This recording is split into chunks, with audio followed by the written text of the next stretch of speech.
another thing that I wanted to touch on was Bonneville. I did want to talk a little bit about that. And what has taken place this last event, which was basically Speed Weeks, what we call it. And without question, I mean, when you ask for a program and the level of success, success was an understatement. They had over 560 entries.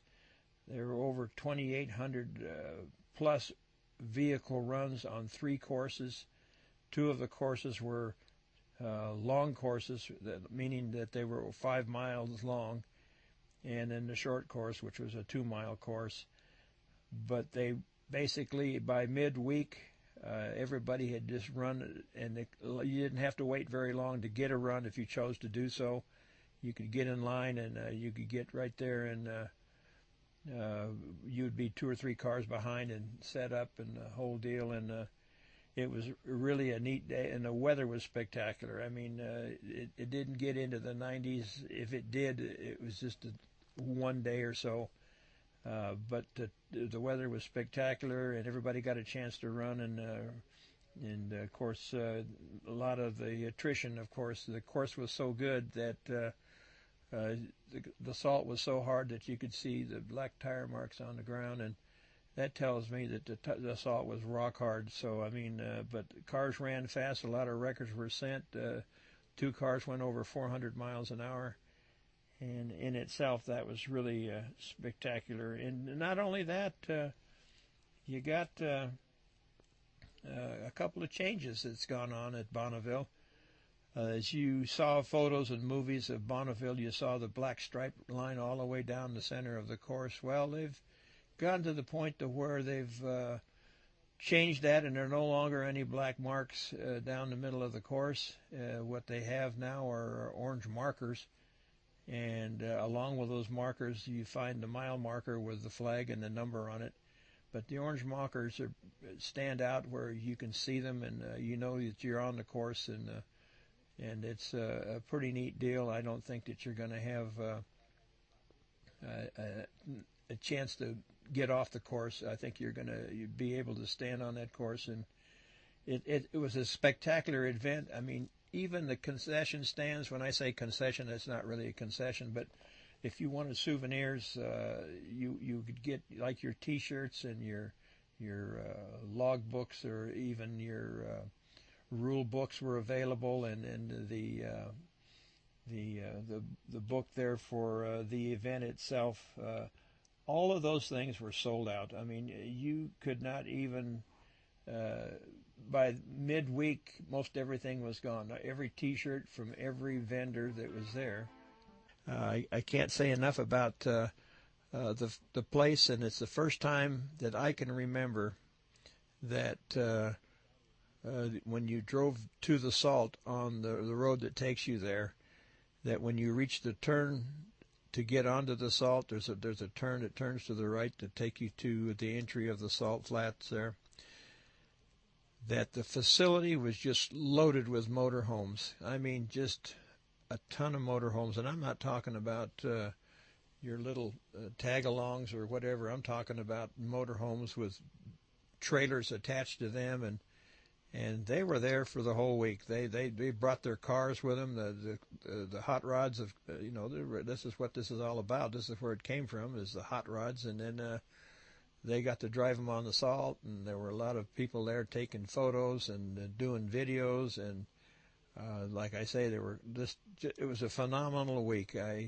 But it was the first time when we were pushing down to the main line, because the distance between the pit area and where you start the event and get in line to pick one of the 3 courses to run on, it's about 3.5 miles, and to the edge of the course, there were people lined up with canopies and umbrellas and every imaginable means in which to get there, and just to watch the cars and hear the cars run, because they do have their own FM radio network, and then they also use CB radios to hear the times and the whole event.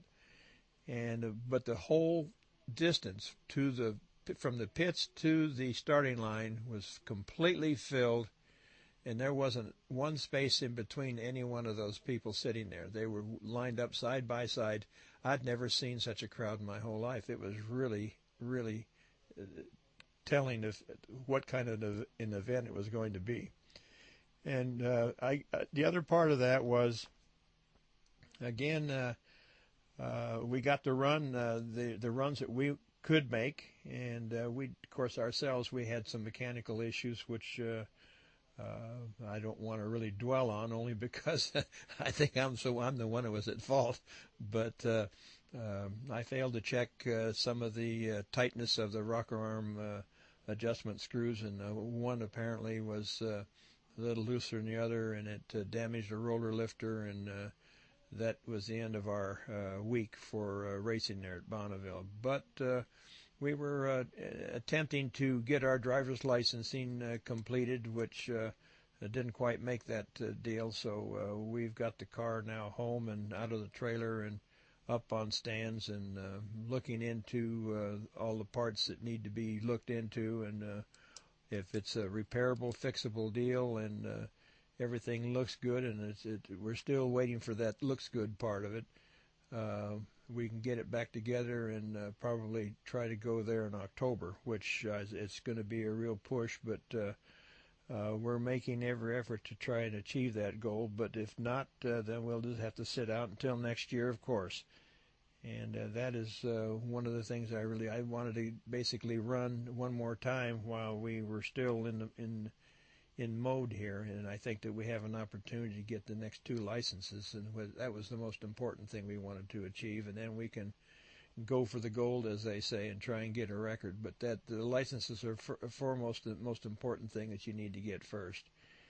And another thing there about the event, like I mentioned, everything that they had there sold out, and that's even saved the salt shirts and items that they had there for that. And that's another issue that they're trying to deal with the companies there that consume the use of the salt, and then we're trying to, the SCTA and the BNI are trying to get them to pump it back onto the salt for the future, basically.